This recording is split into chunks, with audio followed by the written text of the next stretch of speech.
This is a small storeroom of the Lost Property Department of the London County Council.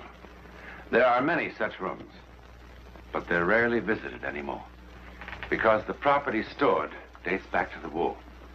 Property found on the streets or in the bombed-out buildings, all waiting for claimants who never appear. Like this cheap copy of Venus de Milo, meant to stand in some garden. The ages have claimed her arms. The war claimed her head. Like on what mantelpiece do you suppose this old clock was standing when the bomb hit? Calmly ticking. Time stopped for it at 7:36 a.m. or p.m. What difference does it make? Baby strollers, cartons full of things, all tagged with the place and date of their destruction. The East End Arena, September 17th, 1944. Everything in this room could tell 100 stories. But this boxing glove was involved in a most unusual occurrence. When, on September 17th, 1944, that dark and heavy curtain to the world beyond our five senses, the psychic world, was lifted for a moment.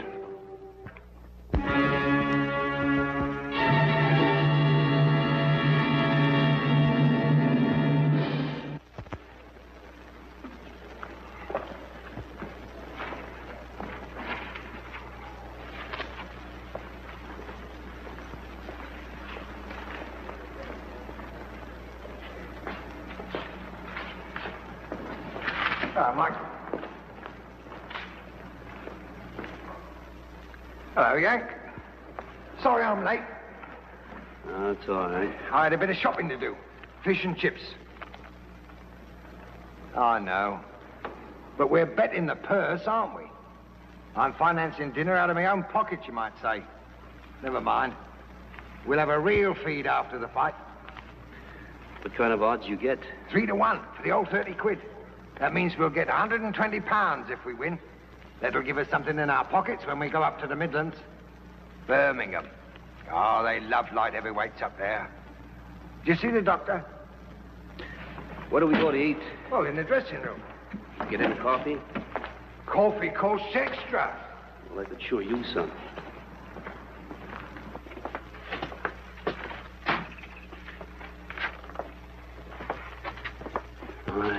This is sure crummy.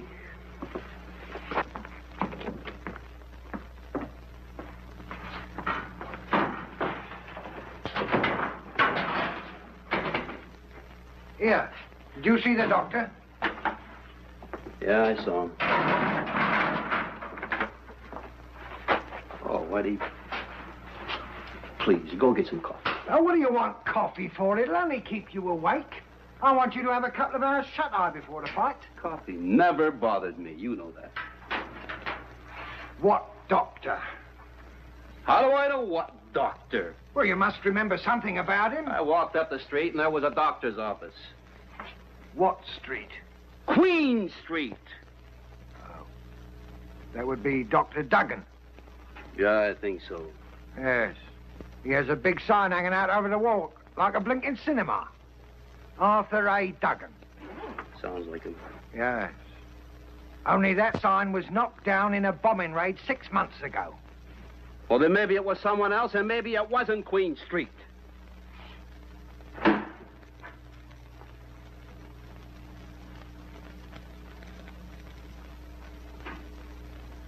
All right, Wendy. I lied to you. I didn't see any doctor. You know, I'm getting too old to fight. It's the only trade I know.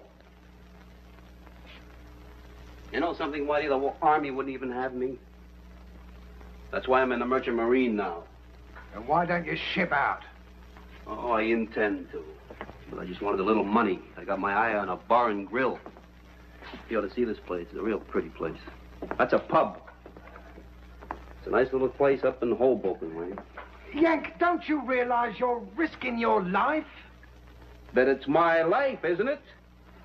What am I supposed to do? Sit out in front of some fight club with my cap on my knees saying, please help the poor? Well, I don't like it.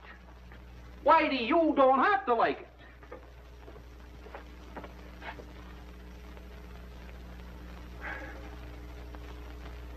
Never mind. I'll get you some coffee.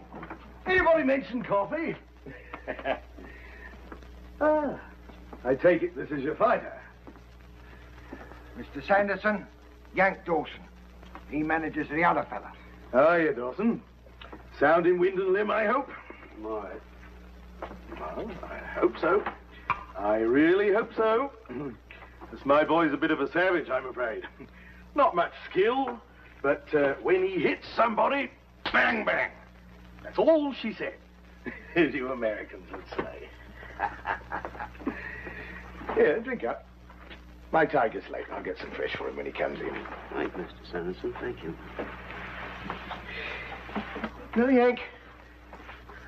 You do remind me of somebody. I was in the States for a bit before the war. Saw a man fight there. You're very like him.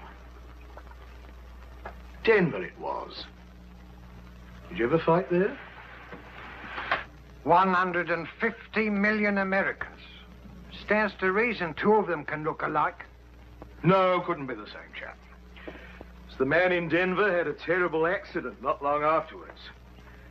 They won't let him fight. Broke his head right open, I heard. Right there. Must have been someone else you saw in Denver, because I never fought in Denver. You're a fool to be fighting, you know. It's a nasty scar. You're quite sure you're all right? Why don't you mind your own business? Of course he's all right. Well, I hope so. I really hope so. Why don't you get out of here? All right, yes, I must go and find my tiger. We don't worry about accidents here, do we, Whitey? Not with old Paddy Terhune about. Who's Paddy Terhune? Oh, he's dead. In a manner of speaking. But you didn't tell him about Paddy? I was sure you had.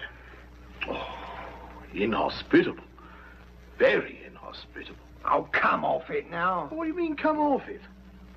Here's a Yank ready to fight at the old East End Arena, and nobody tells him about Paddy. And Paddy's such a friendly ghost, too. Mr. Sanderson, I don't want to be rude, but I do want my Yank to have a couple of hours' sleep. So if you don't No, mind... all right, if you don't want to tell him.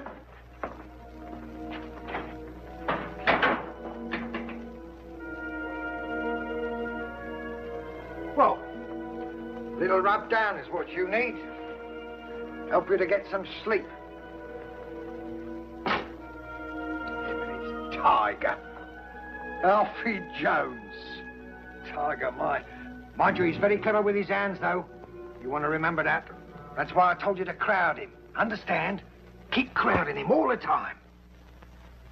What was all that about a ghost, Winnie? Oh, you don't want to pay no mind to Sanderson and that stupid story. It's just childish superstition. Well, tell me anyhow. Look, you're going to fight tonight. I'm not going to fill your head now with a lot of silly twaddle. Oh, I've had so much bad luck in the last few years. I guess I'm just getting jumpy, Whitey. I'm sorry I acted like a kid. That's all right, boy. I don't know why I made such a fuss about it myself. Like Sanderson says, Paddy Terhune's a friendly sort of ghost anyway. He was Empire middleweight champion when he was only 18 years old. Back in 1905, that was. So when he fought Brian Cleary in 1931, he must have been 44. That's getting on a bit for a boxer, you know. And he wasn't Empire champ no more. He had a gold watch, a few good memories, and a blood clot, what nobody knew about. He fought Brian Cleary right here in the East End Arena. Brian liked the old boy. Wanted to make it quick like, you know. So he knocked him out in the second round. That was an act of mercy, Brian thought. Only that blood clot of Paddy's got dislodged. He died before they could get him into the dressing room. Well, that upset Brian a bit. Of course, he soon got over it, you know. I mean, he knew it wasn't his fault. Only 4 years later, Brian went crackers. Just before a fight one night, he suddenly started raving and swearing something awful. He said he'd seen Paddy Tyrone. Seen him, mind you, with Paddy dead 4 years already. Brian says that Paddy just stared at him and shook his head slowly from side to side, like he was trying to tell him something. And Brian says, well, what could he be telling me except, don't you fight tonight, my boy, or you'll wind up like me. Well, he fought anyway. And he was winning too, hands down. Until Frankie Shane, fighting him back as best he could, suddenly caught him with a lucky right. Oh, what a whopper. Caught him high on the forehead and pitches Brian towards the ropes and through the ropes. And he smashes his skull on the ring post. Well, now, you know as well as I do, that could never happen again in a million years. But blimey, you should have seen the newspapers. Ghost of East End Arena, they said. Paddy Tyrone back from the dead, and all that sort of tripe. See Paddy and die, they said. And there's talk of even some others, but I don't believe it. I don't believe any of it. Coincidence, that's all it is. Pure coincidence. Yeah. Coincidence.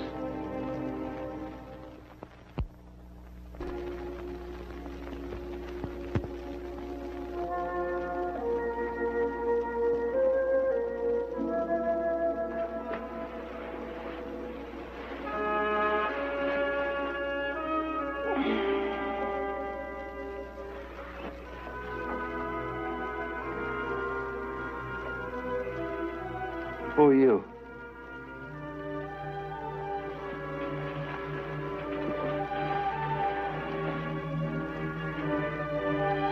What do you want?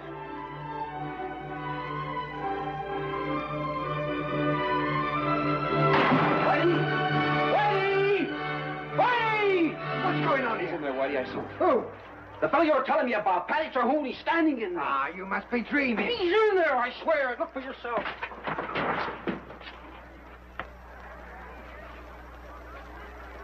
In where, did you say? Believe me, Whitey. He was standing right here, and I wasn't dreaming.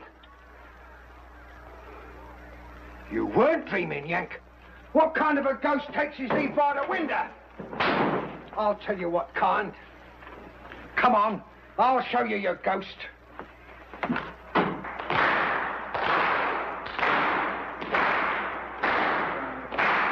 Listen to him out there.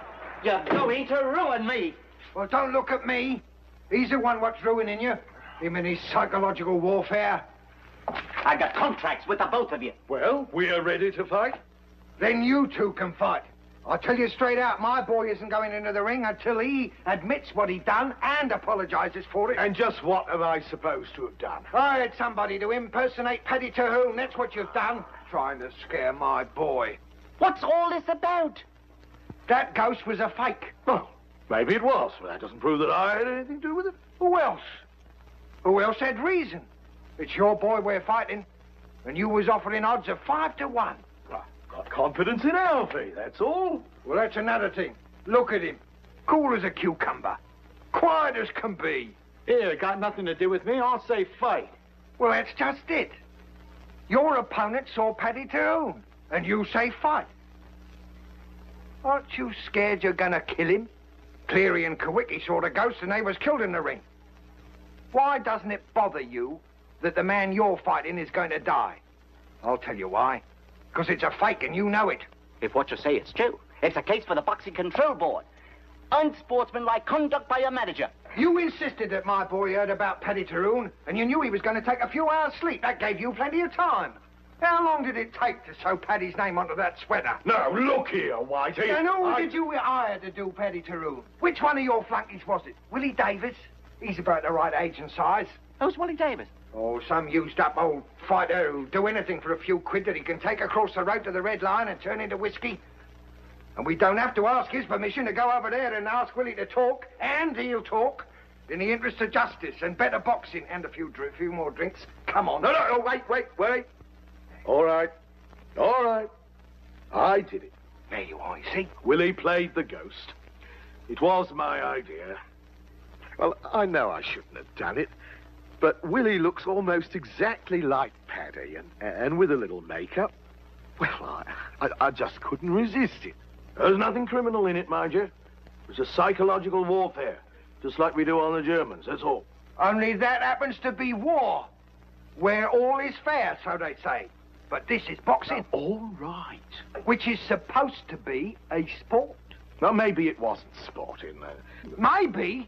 All right, then it wasn't sporting. You've never done anything that you're sorry for? Well, if I did, I said I was sorry. Oh, I'm sorry. Sorry, Yank. If everybody's quite satisfied, let's have a fight. No.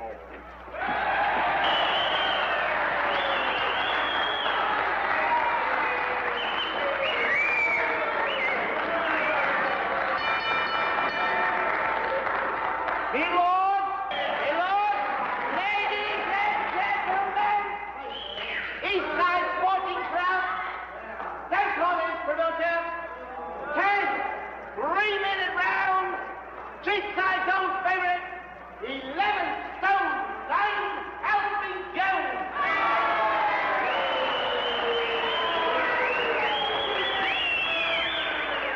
His worthy opponent, U.S. Merchant Seaman, 11 stone 6, Yank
Now then, what happened over there? Did you just get careless?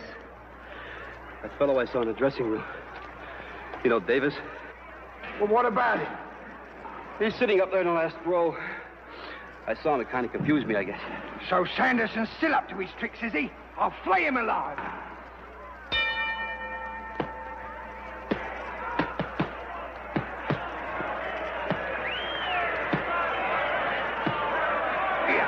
kind of scum are you? Oh, what's the matter? That's what's the matter. Look up there. What's all this about? Lighter, he's gone and done it again. He's got his phony ghost up there, as big as life, and it's scaring my boy. I want him out of there. Well, I don't see him. Oh, yes, he's there, all right. You bet your life he is, right up there in the back row. That's what I didn't tell him to. He must have bought a ticket. There's no crime in that. I've had enough of this. Well, I want him out of there. Go on, finish him. Finish yourself. Protect yourself, Yank.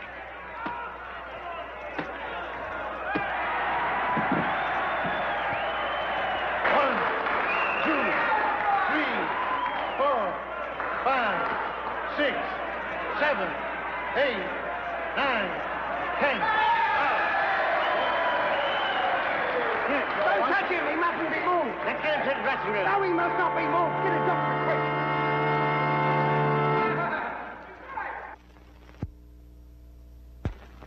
quick. Easy, Yank. How do you feel? All right, I guess. You want to try to sit up? Yeah. Will it be all right, Doctor? Yeah, he's had a slight concussion, but he'll definitely be all right. Yeah, hear that, Yank? You're going to be fine, boy. I didn't say he'd be fine. I said he'd be all right. No more fighting, Yank. You hear that? I guess you're right, Doc. Well, let him rest here for a few minutes. Then he can get dressed and go home. Oh, bring him in to see me tomorrow. Righto, Doc.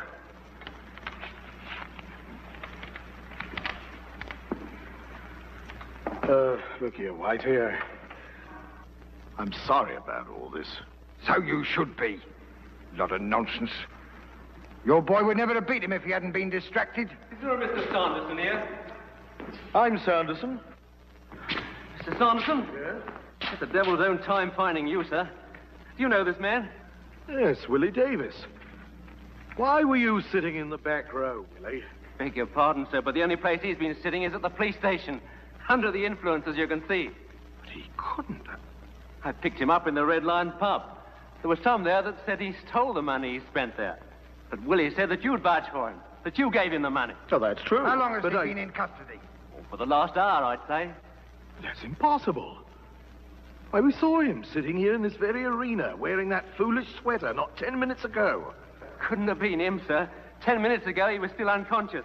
Come on, Willie. But I saw him, too, between rounds. I thought Mr. Sanderson was still using psychological warfare. Well, it couldn't have been Willie. Then it was Paddy Cahoon himself. I saw Paddy. I'm going to die. Oh, shut up. Must be some explanation. I saw him twice. We all saw him. Not me, remember? I didn't see him. The rest of us aren't all going to die. Oh, don't be ridiculous.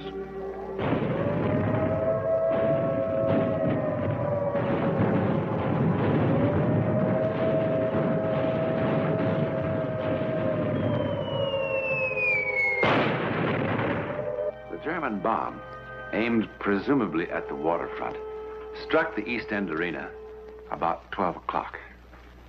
The newspapers called it good fortune that only 5 people were in a building that only a few hours before had held so many more. 4 were killed. The promoter Collins survived to tell what happened. And thus the legend of Paddy Terhune was once more revived. If you see Paddy, you die. But is that all it really was? I mean, a legend. Well, of the 5 men, the promoter Collins was the only one who didn't see Paddy. He was also the only one who didn't die.